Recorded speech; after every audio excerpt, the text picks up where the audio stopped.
Our next speaker is Lucy Davison. She's the managing director of Keena's Mustard Marketing. She's come across the pond to speak to us. She's from the UK.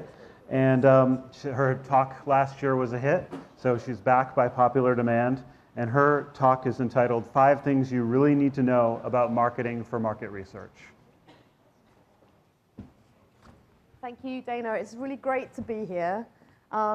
I have to point out that this whole event is really super exciting for me because this is my career and this is an event all about what I do. So forgive me if I get a bit over-enthusiastic. I haven't got a... Right now. Which way? Oh, I've gone forward already. Okay, so that's me. Hi, I'm here. It's great to be in New York again. Now, you won't believe this, but I've been working for nearly 30 years. I mean, obviously, you wouldn't believe this. No way. 15 of those have been in marketing for insights. And, you know, this is the stuff 15 years ago. We were lucky if we had one of these. That was amazing. That was exciting. And oh my goodness, how technology has changed and how things have moved forward. And our industry is absolutely racing into the future. It's incredibly exciting. And during that time, I've only learned 5 things. So I'm sorry, but you know, I'm not talking big data. I'm not going to give you loads and loads of stuff, but I do think there are 5 things that I have found out about marketing for insights, which I'm hoping I can help you with here today. And I'm going to run through these 5 things.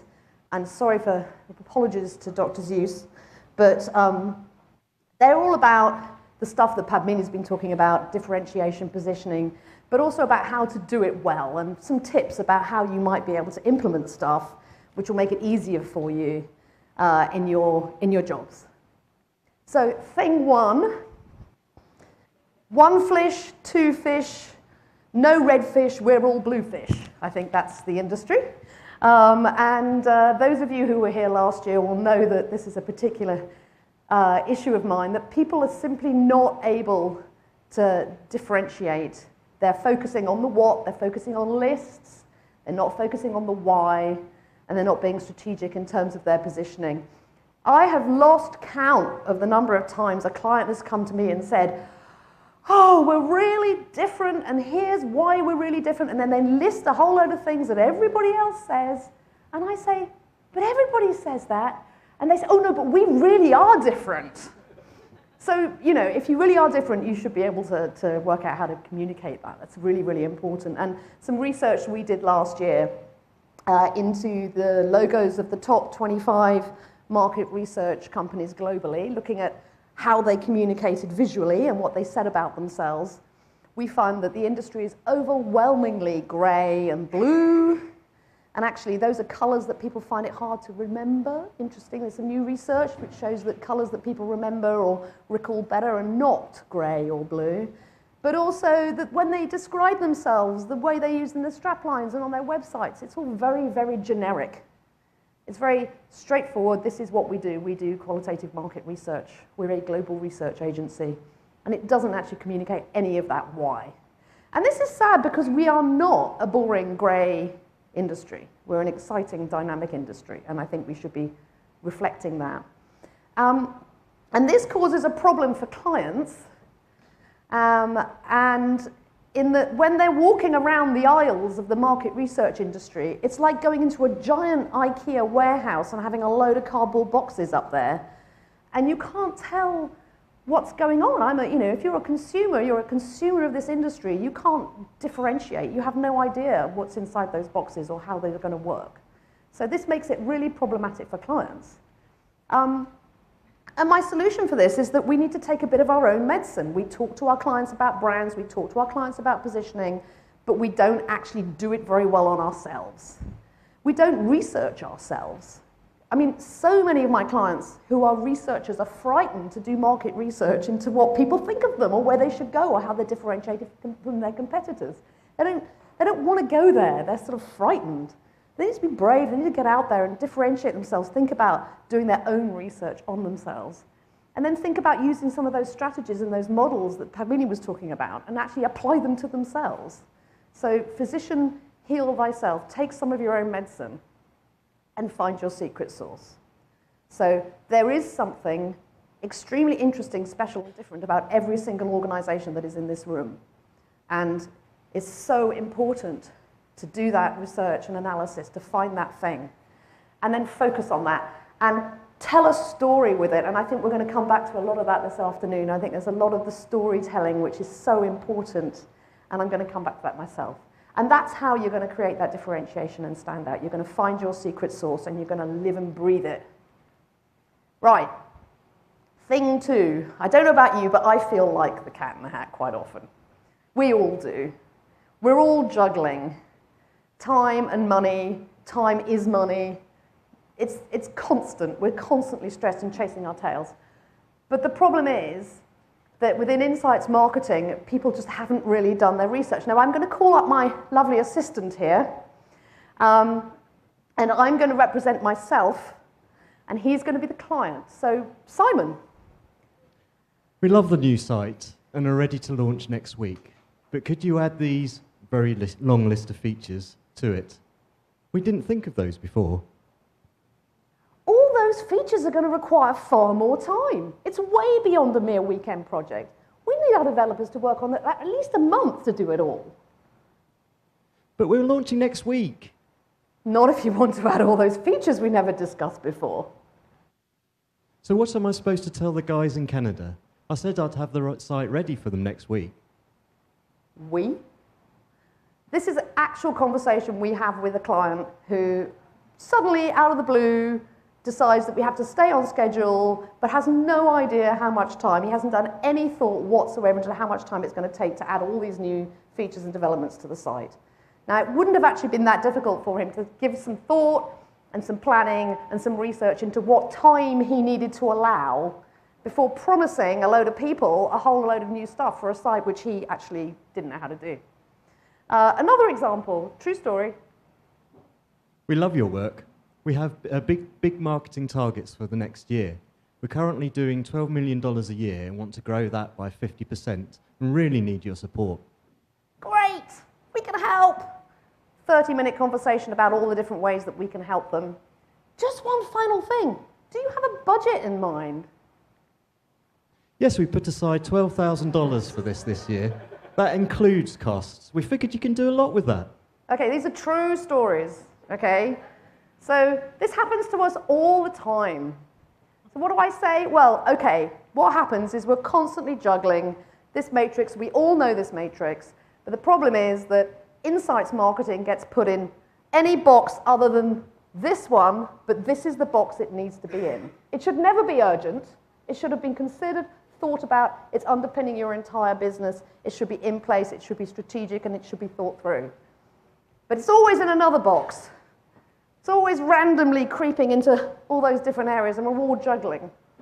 And this is a typical insights marketing project. This is what happens when we do these projects. We start out, oh, it's so exciting, it's going to be great. A little bit harder than I expected. It's taking more time than I have. I hate this project.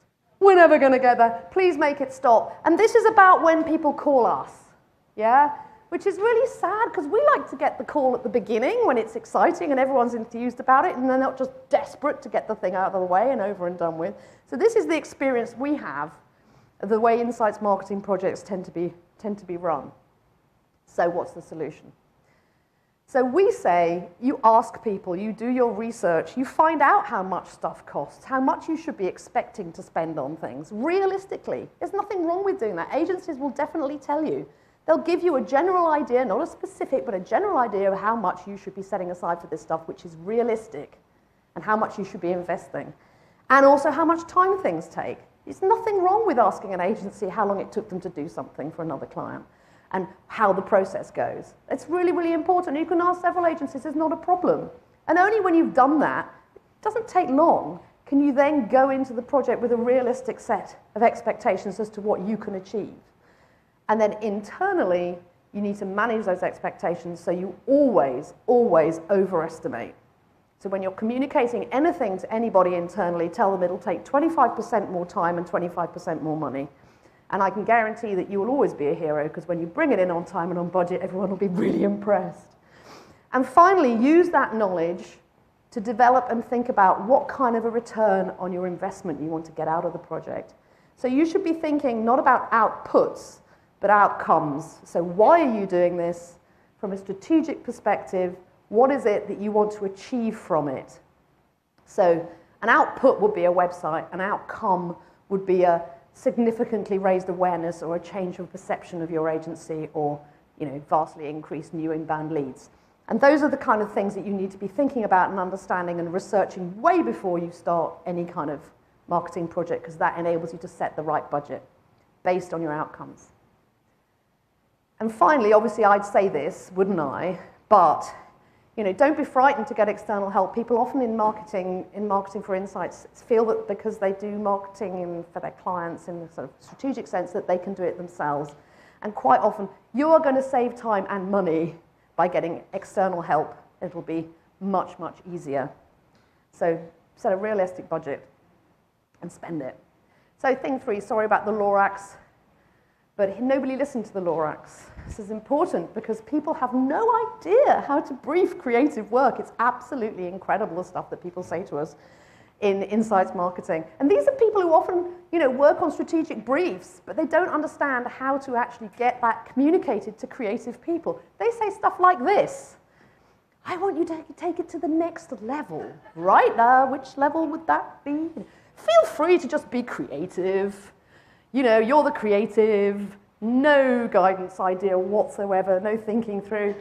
Oh, or the really, really specific people who say, oh, here's the text. I want you to do it in this way. Use this font, use this picture, put it there.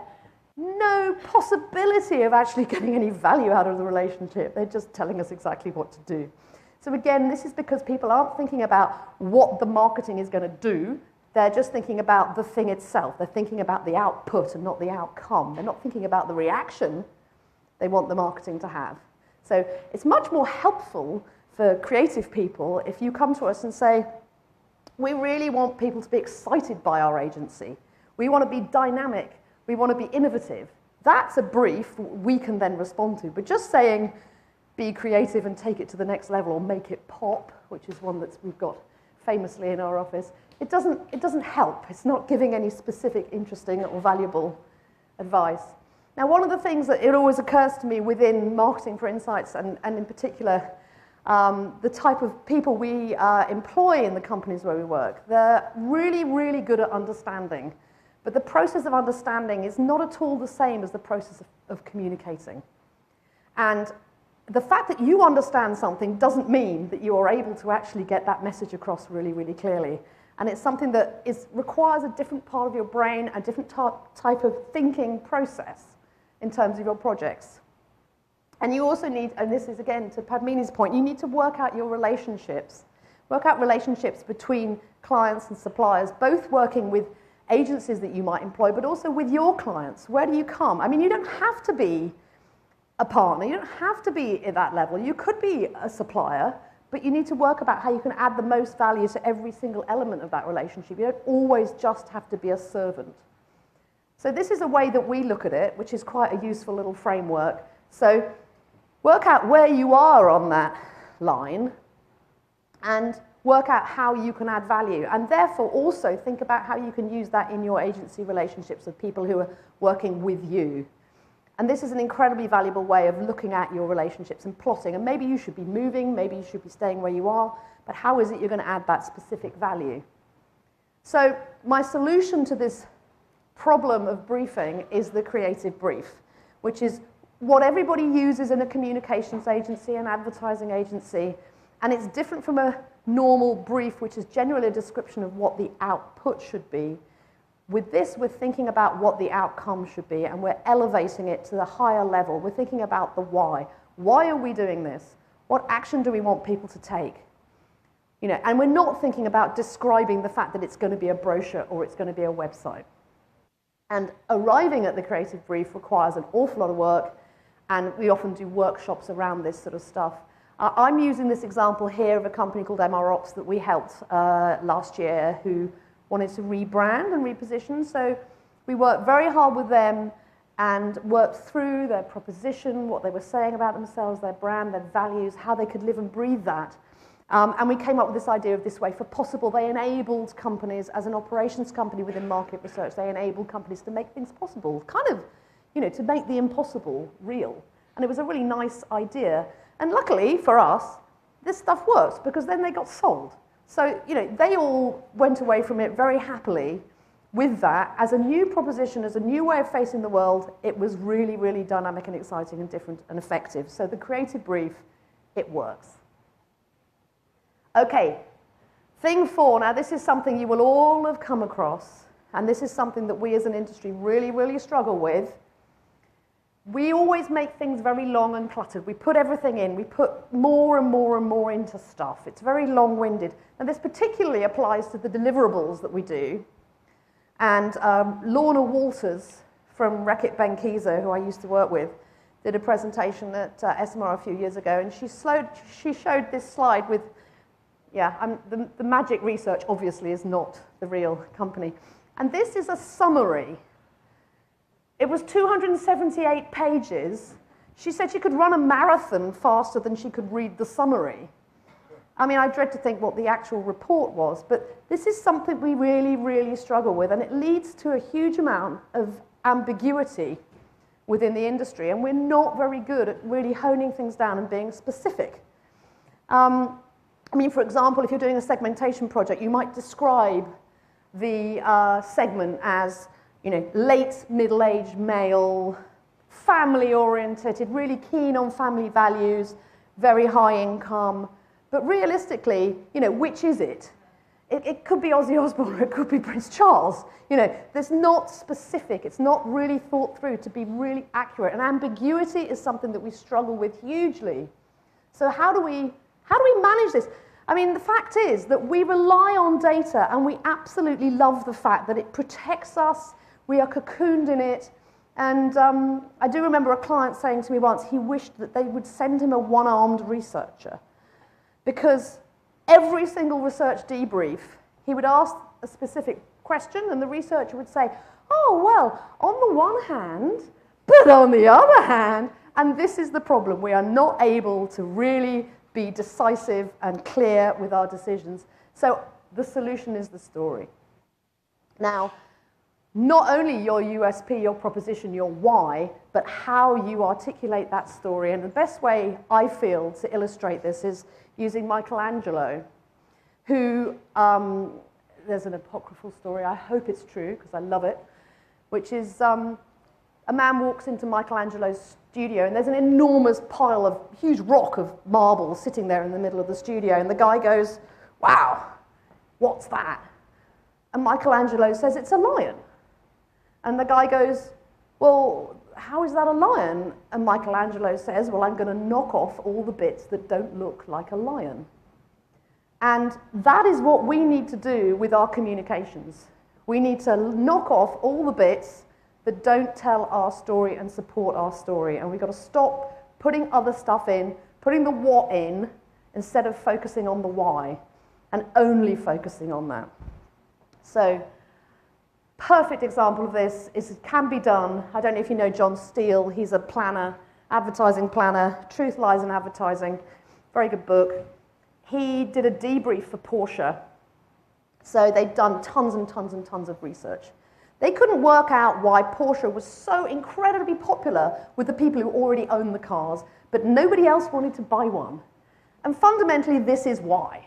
They found that people who didn't have a Porsche thought the people who had them were just basically a-holes. They were smug, So this much research, like that, into one simple word and an illustration. Now, we need to really focus our skills on doing this stuff. Focus on the story. Knock off the bits that don't look like an iron. I'd love every single research debrief to be like this. And this applies to the way that we communicate as well. Okay, so finally, it's terribly, terribly random. I have lost count of the number of times I get a phone call. Oh, somebody offered us a space. It's $500, so we need an ad for tomorrow. Yeah, this happens the whole time. Somebody kind of, oh, yeah, urgent, urgent, but no idea, no thinking through, no planning, no resourcefulness in terms of how you're using your time and your money. Yeah? This happens all the time.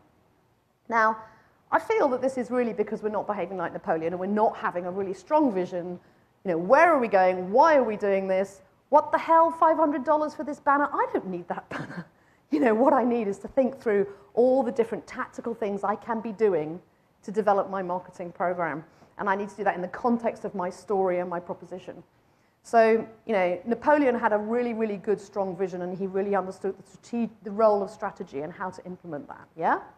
So we need to think through, and as an example, you know, we've got a certain amount of tactical tools at our disposal. So how might we apply those things? A very simple framework. This is just a really easy way of thinking, okay, like I'm a software supplier. How am I going to generate my business? How am I going to do my marketing? What are the tools I'm going to use? Well, I'm probably going to do a fair amount of advertising. I need people to be aware of me, but I'm going to be much more keen on direct response stuff. I'm going to want people to get really straight in touch with me. SEO is going to be important. I'm going to want to be at events. Sponsorship is going to be important to get my name out there to the right target audience, to get lists, to get databases. So that's how you think it through. You think about your specific aim, your story, and then what the different elements are that you can use.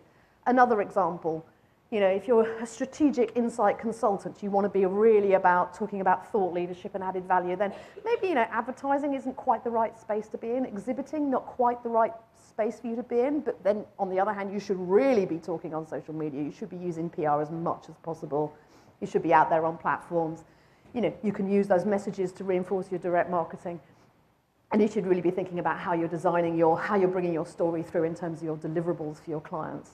So these are great little frameworks which help you to think about what your story is and what elements, what boxes you need to tick to deliver that story. So I hope that's helpful to you. As I say, I only managed to learn 5 things. But if there's one thing that I really feel you should focus on, it's going to be your secret sauce. And it's going to be defining, understanding that, and communicating that. So thank you very much.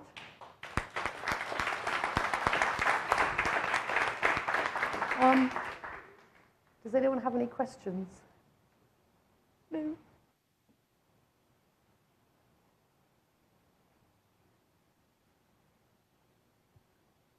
Yes? The last chart you showed, the spider chart, was that hypothetical, or that was actually something you had done? In particular, if you're trying to be a thought leader, is the best way to approach it? Yes. I mean, that would be how we would approach it it's not a specific example, but we do have clients in that area for whom we would suggest that that is the way that they would approach their marketing and where they might allocate their time and money.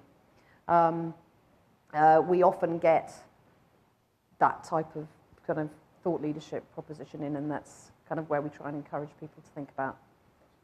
Yeah, I mean, it's just really, as a framework, it's useful for everybody because you can just think, oh, actually, I really need SEO, or actually, SEO is really going to be a bit of a waste of time for me. I'm not going to get people just buying my stuff off Google. Depends what your proposition is and your business. So, but it's a useful framework.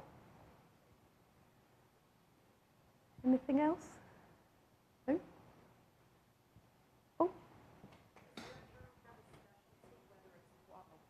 Does your firm have a specialty, whether it's qual, quant, industry, size?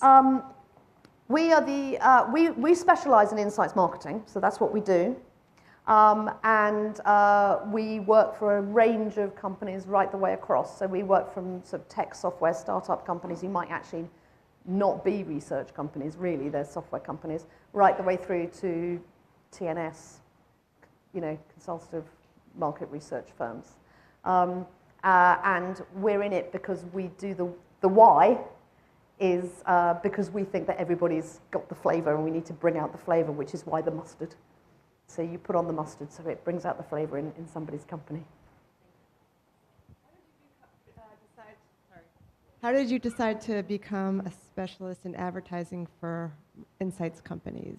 What was the evolution? Was it a traditional agency first, or did you come from I used to work in branding and creative agencies in London for many years, and then I joined Research International, which was then a large global market research firm, and I was the global marketing director for Research International, and I had been on the receiving end of reports and market research studies, because I'd worked in branding agencies. And I didn't really realize how interesting the industry was And again, poor communication. And I absolutely loved it. So I thought there was a niche opportunity there for a firm that could specialize in it, because I think it's important. I mean, I found that when I was a client of PR agencies or design companies, I had to explain so much about what market research was and what it does, and even just what qual was and what quant was and what big data was. And I found myself thinking that there was definitely an opportunity for an organization that understood all that and got all that and was able to then go and communicate it. So yeah. Have you ever applied these talents to internal organizations? In other words, within a client company, there's an insights group that has to establish itself, gain credibility, and be a useful resource. Absolutely. In fact, my colleague, my trusty assistant over there, who was being the client when we were doing our little dialogue, works a lot with client insight teams, particularly on developing the communication of their deliverables, from infographics to presentations to bringing segmentations to life, to pop-ups for brand briefings, all sorts of ways of trying to make sure those insights have the most impact within the organization and therefore are then going to live and breathe and have real value. So we do a lot of work like that with clients, with end clients, as well as with agencies who are talking to them. So yeah, absolutely. If it's an insight, we'll market it. Okay. Having worked on the client side, I'm amazed at how many vendors come in without any idea of how what they do is different, or that what they come in and do isn't different. And I once was given a project by my old company to talk to 35 vendors, and I asked them, what's your unique selling proposition? And about 5 of them could answer that out of 30. Yes. But what I'm thinking about is that a tool that we don't use in the market research industry, it's a market research tool, is what is how would you segment the vendors? And yeah. And how would you do that? And I just don't think we ever think about using our own tools to describe our own competitive environment. Absolutely, and I think we have actually tried to encourage some of our clients to do that, to think about that. And in particular, one client we had who we developed a proposition with them, which was that they were going to be a very challenging agency. They were not going to accept a lot of the sort of dull briefs that were simply, should it be a red pack or a blue pack? They wanted to do the big, strategic, problematic, difficult studies, which meant that they then alienated a load of their ex-clients because they just wanted them to find out whether it was a green pack or a blue pack. But they stuck to their guns, which was a really brave thing to do. They were determined to be this strategic, challenging agencies, to question clients, to probe, to push. And 18 months, the kind of sales went like that. And then they started to really go up, because what they'd done is they'd identified the type of client who needed that really, really challenging study sorted out, and who really needed that type of support and help, which meant that effectively we were looking at a particular niche within the market research client audience. But yes, one of the problems is that people don't think about, again, they're not doing the research on themselves, they're not thinking about their audience, what their audience needs are, what type of company they are. They're not thinking about how they're communicating to the different types of companies. And that's, again, why we should be thinking about it in this way, taking our own medicine.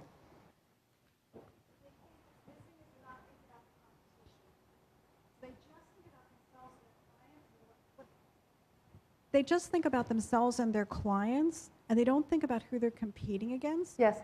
And they don't, I can't tell you the number of times in that 30 interviews that I heard, well, our clients love us because of this, but everybody said the same thing. Exactly. They all said the same thing. Exactly. And this client was really trying to understand what these people were really good at and what they weren't, and they were all good at the same thing. Well, they weren't, but they didn't know how to say, they didn't know how to identify it.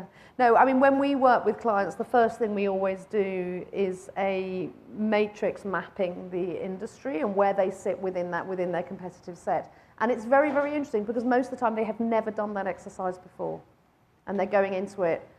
And it's an incredibly fruitful, useful process. Just understanding how they see it, what the axes are, how their clients see it, and where they fit within that, and sometimes they realize that the space they're aiming for is actually ridiculously crowded, but they've got something that can take them to another space which is potentially actually very, very differentiated and unique. So, you know, it is absolutely fundamental. They often haven't thought about their competitors. You're absolutely right.